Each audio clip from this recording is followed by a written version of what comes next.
So, welcome children. Today in this video we are covering the mathematical library functions. Now children, before we move on to the library functions or mathematical library functions, we must know what a function is.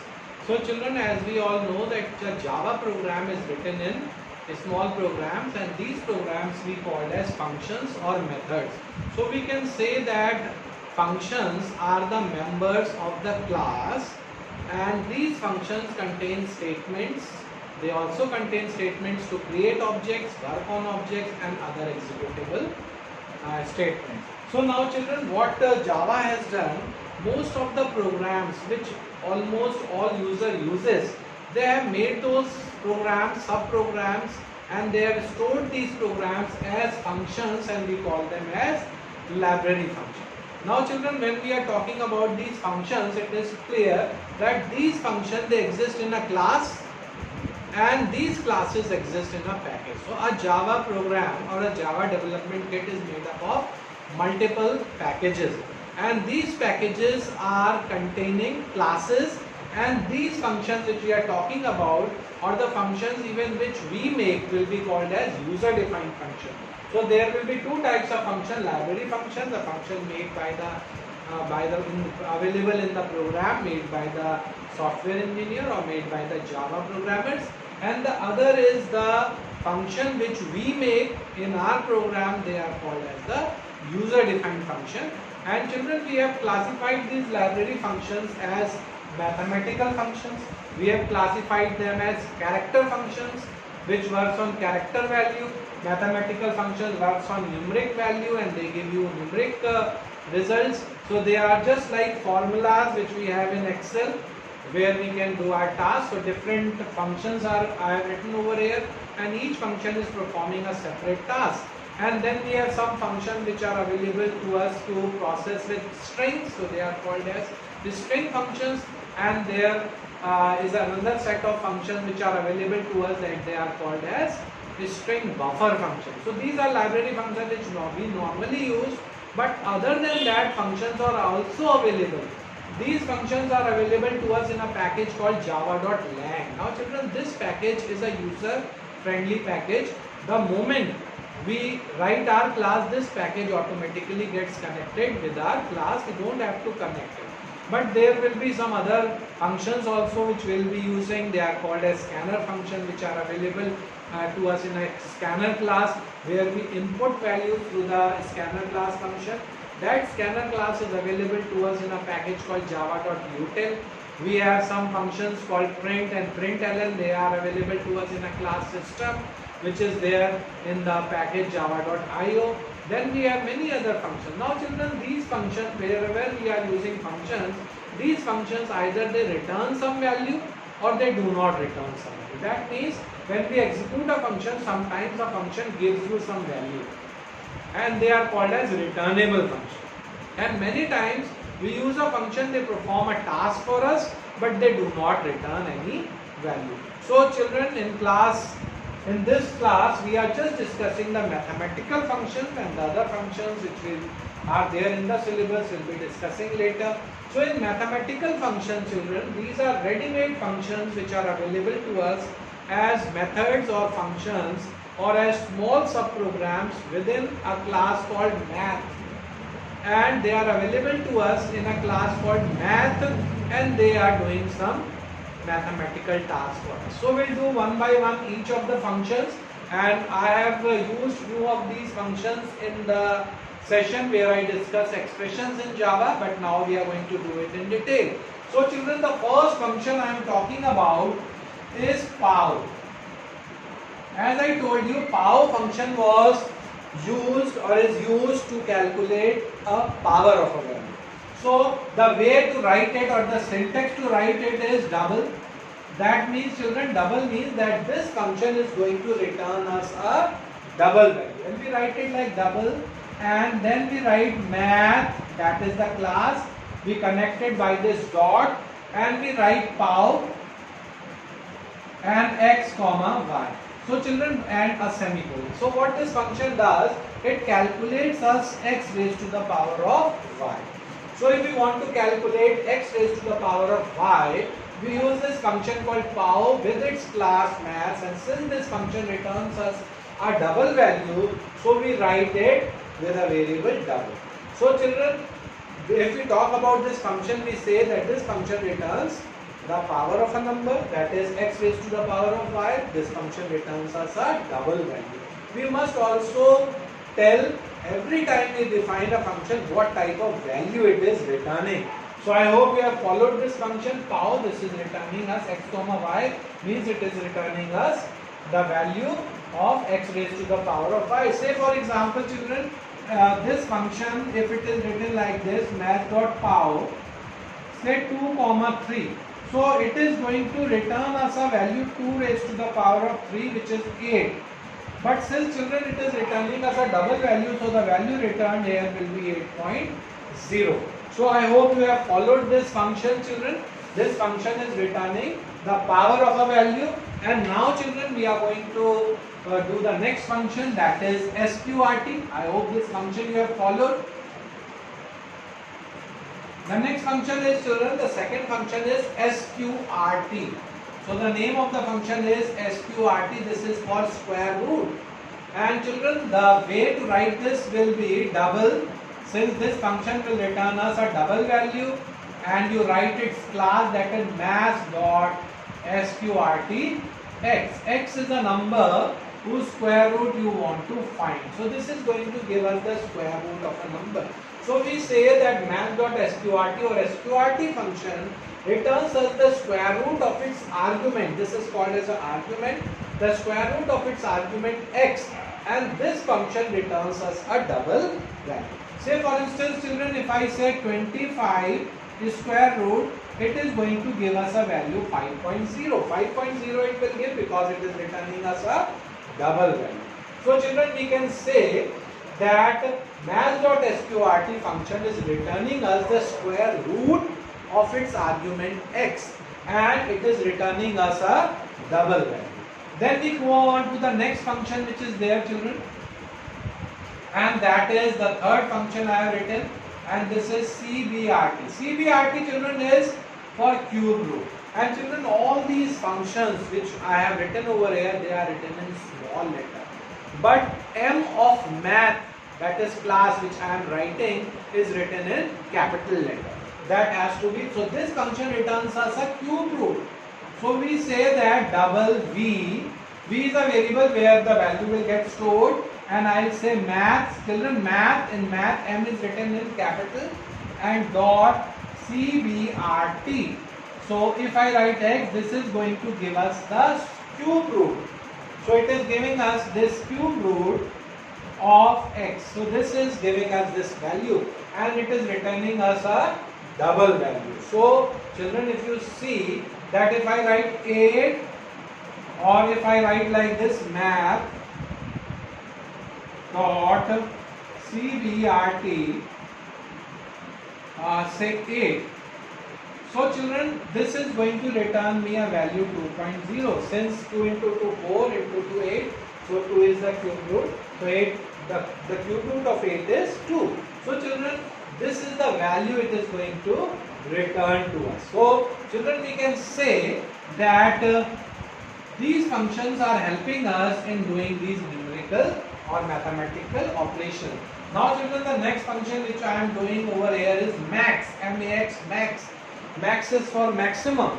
Now children, here I am not writing the data type. I have left the data type. I let you know why I am not writing the data type. That is maths.max x comma y. X comma y are the two arguments. So what it does is, this function returns the maximum value or the greater value or the bigger value out of its two arguments x and y. And the value returned by this function will be the same as that of its argument. If the argument is of type integer, the value will be returned as integer. If it is of type float or double, then it will be float or double. So children, if I say, if I give you an example, if I write maths.max 10, 5, so it is going to return me a value 10. Or if I write maths.max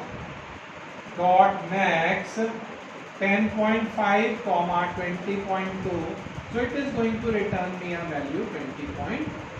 So if the arguments are integer, then it returns us an integer value, and if the arguments are double, then it is going to return me a double value. Then children, the next function which we have to do over here is min. This is the opposite of max. So min, M-I-N, min, and the way to write is this is the syntax, children, which I write. Math, which is written in capital, and math dot min. The M of maths is written in capital, and it is x comma y, semicolon. So children, this function returns the minimum value out of its two arguments x and y. So out of its two arguments x and y, whatever value is less will be returned. Say for example, children, if it is maths dot min, again I write 10 comma 5, so the value returned will be the smaller one. And in the same way, children, math dot min, say 10.5, 20.2, then the value returned will be 10.5. So children, here it gives us the smaller value out of its two arguments x and y. Now children, many children ask that can there be more than two arguments here, x, y, z, or more than that? No, it can only have two arguments, and over here these are arguments also and parameters. So these are two terms which we say for these for any value written in the bracket. So children, this is for min.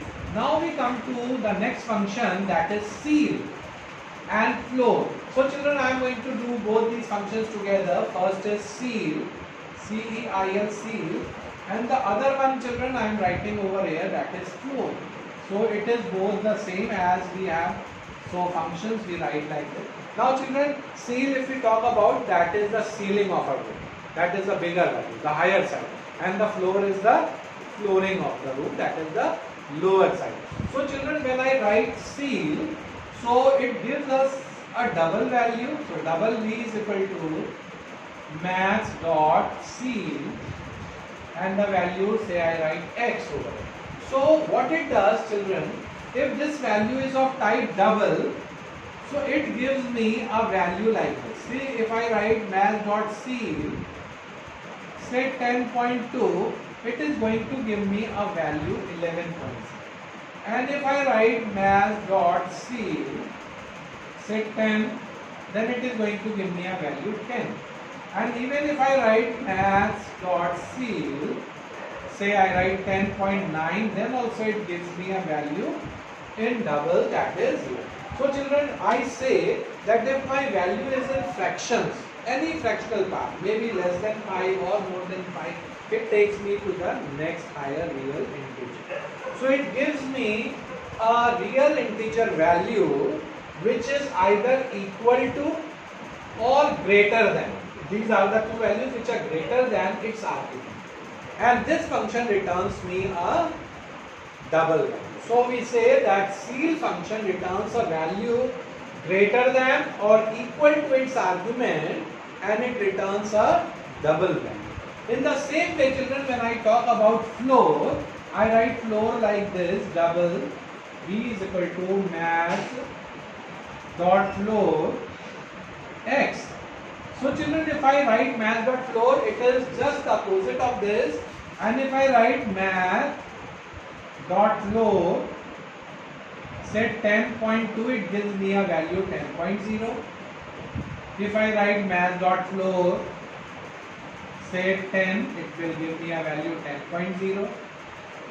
And if I write math dot floor 10.9, then also it will give me a value 10.0. So what it is giving us, so we'll say that math dot floor give us a value equal to or less than its argument.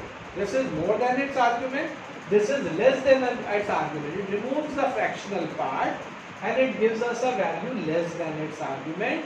And children, this function returns us a double value.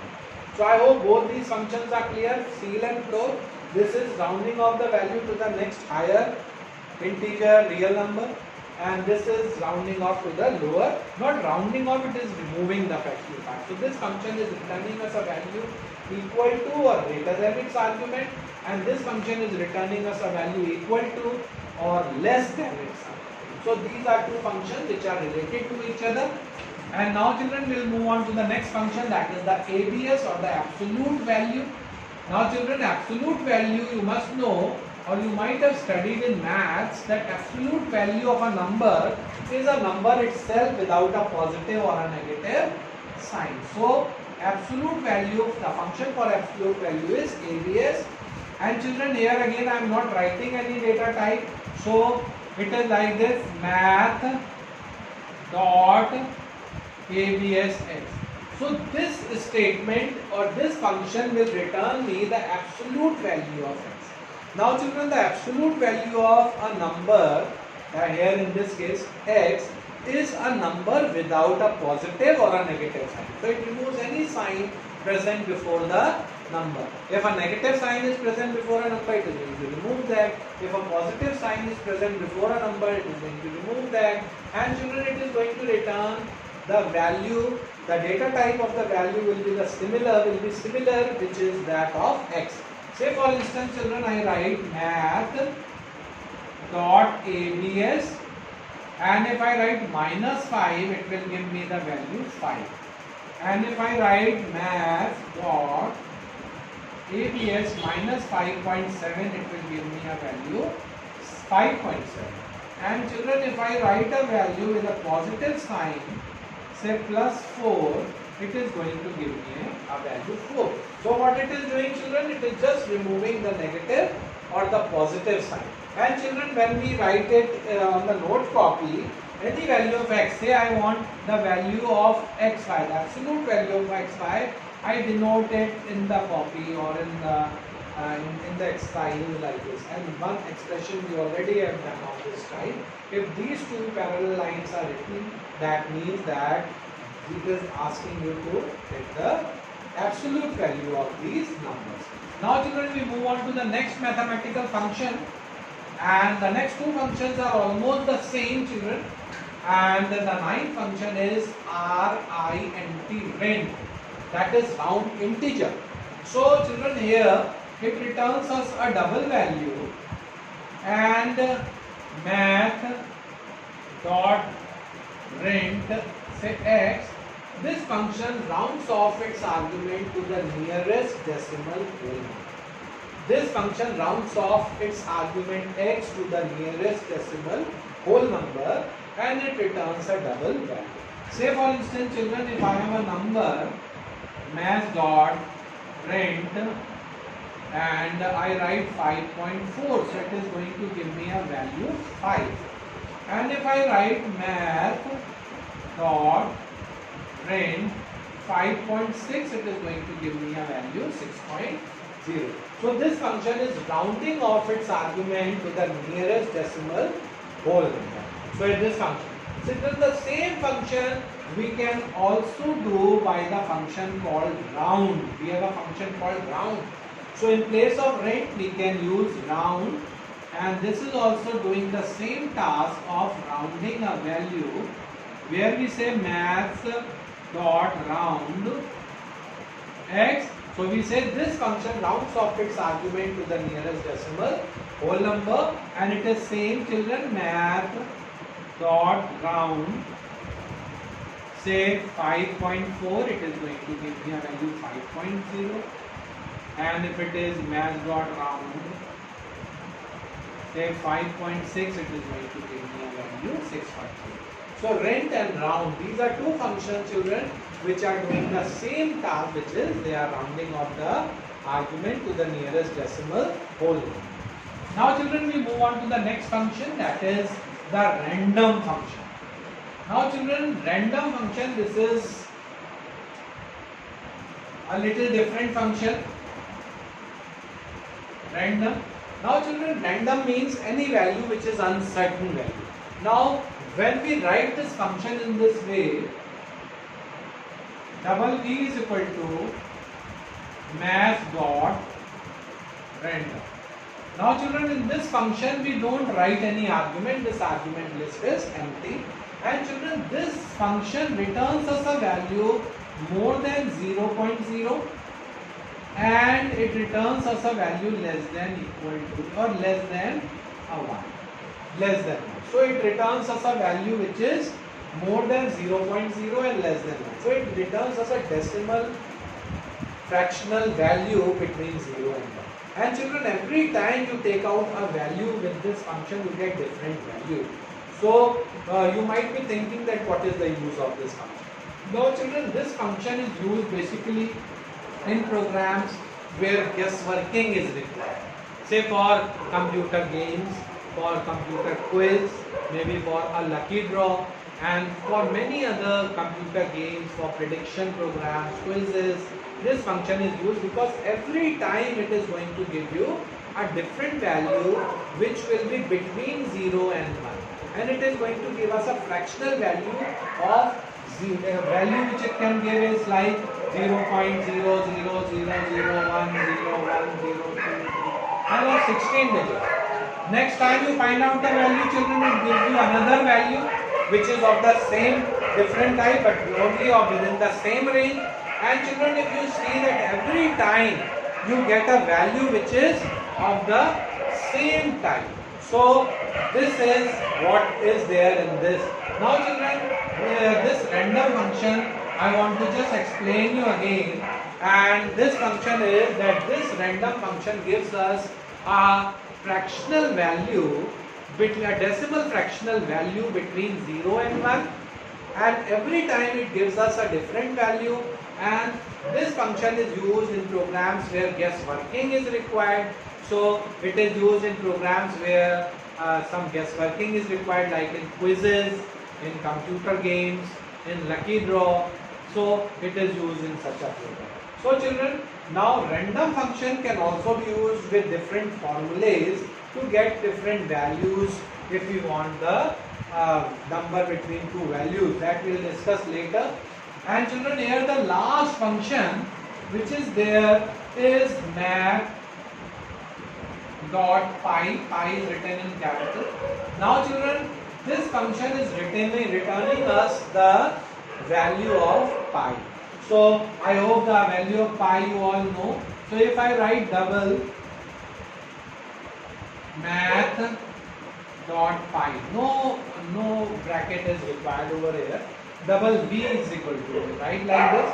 So the value of v return will be 3.1459, and children, it is much more than 16 digits. So the exact value is calculated and the exact value is given in your book also, you can see, but this is more than enough. So it is giving you the constant value of pi. So children, when we are doing programs or many times expressions are asked, so these mathematical expressions may be asked. So while doing programs, we will be using these functions in the program, and many times short questions on these functions are coming in the board exams or in the home exams, and you are asked to give the values accordingly. So I hope you have understood this topic, and thank you very much children. Very soon we are going to start with programming in Java. The basic programming of Java we are going to start, but we have few topics left before we start with programming. So thank you children for this video.